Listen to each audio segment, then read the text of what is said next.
Excellencies, business leaders, ladies and gentlemen, I'm Sando Jambo, the CEO and Executive Director of the United Nations Global Compact, and it's a pleasure to greet you at the start of this Sustainability Week. I'd like to express my thanks to the AED and the Global Compact Local Network in Costa Rica for organizing this week's events, and to all of you for your involvement. Today, you will engage in dialogue on vital issues that the UN Global Compact, AED, and many of you have been addressing for a long time. The title of this conference is Sustainable Evolution, and that is exactly what we need as we look ahead. While the world has made great strides towards some of the 17 Sustainable Development Goals, progress on others has stalled or even reversed. And COVID-19 has caused a humanitarian and economic crisis that threatens to push the global goals even further off track. These challenges can feel overwhelming, and yet the current crisis also presents an opportunity for businesses to transform themselves. The pandemic has shown us that business as usual is no longer an option.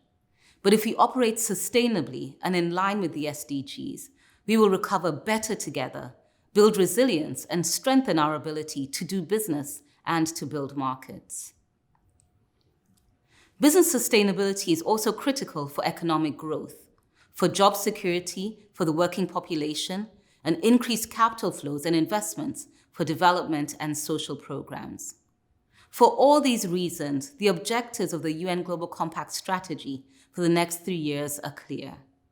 We aim to support an inclusive recovery by scaling up business ambition and action on the 2030 Agenda for Sustainable Development and the Paris Climate Agreement. At the core of the UN Global Compact are 10 universal principles on human rights, labor, the environment, and anti-corruption. By integrating the 10 principles into their business operations and strategies, companies can play a positive role in society and add sustainable value to their bottom line. As the Global Compact has championed our principles over the years, we have learned some critical lessons. One important lesson is that data is key. The Communication on Progress, our reporting tool for participants, provides useful information to help companies track their sustainability progress and validate the business case for aligning their practices with the SDGs. Another lesson is that we can never succeed alone. To advance our unique value proposition, the Global Compact must bring together the UN, civil society, governments, and businesses large and small. At this point, I'd like to pay tribute to one of the founders of the UN Global Compact, John Ruggie, who passed away in September. We will be forever grateful to him for his contributions to the development of the 10 principles, our organizational DNA. As former UN Secretary General Kofi Annan's special representative, John was also one of the architects of the UN Guiding Principles on Business and Human Rights. Since 2011, the Ruggie Principles, as they have become known, have made their way into national legislation and elevated the importance of human rights in businesses around the world. The implementation of the UN Guiding Principles is certainly a priority for our local networks in Latin America. In addition to setting up working groups and capacity-building workshops on this issue, our networks in the region have been collaborating on the CERALC project.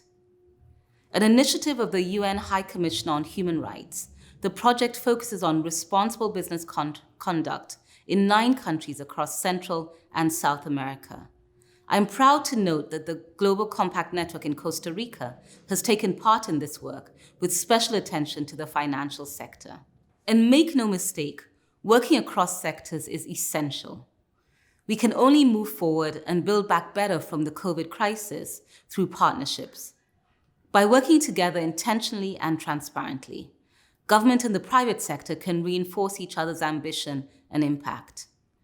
Public-private partnerships have successfully tackled immediate threats brought on by the pandemic. They have been instrumental in the provision of personal protective equipment, testing, humanitarian relief, and vaccine production and distribution.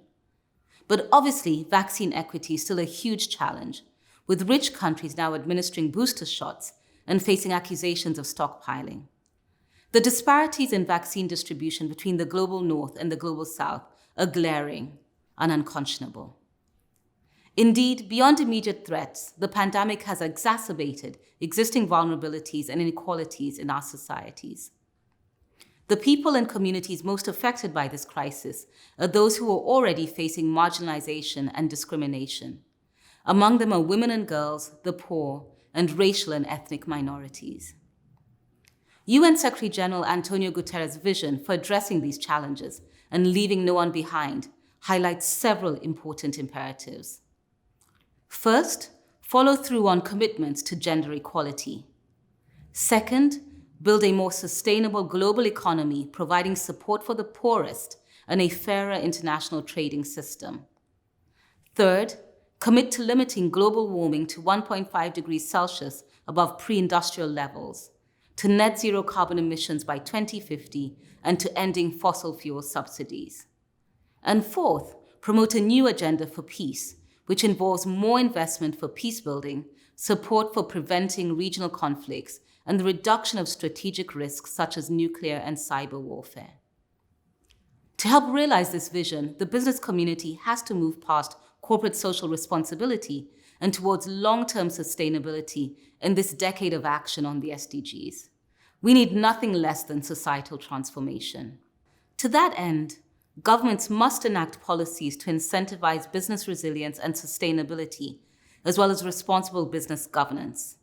They must do this to benefit their citizens who work in businesses of all sizes, but especially for those who own or operate small and medium-sized enterprises. Through bold targets and clear timelines, national governments can provide companies with the clarity and confidence to scale up their action on the SDGs and the Paris Agreement. The country-based local networks of the UN Global Compact are at the forefront of these efforts in Costa Rica, Latin America, and every region.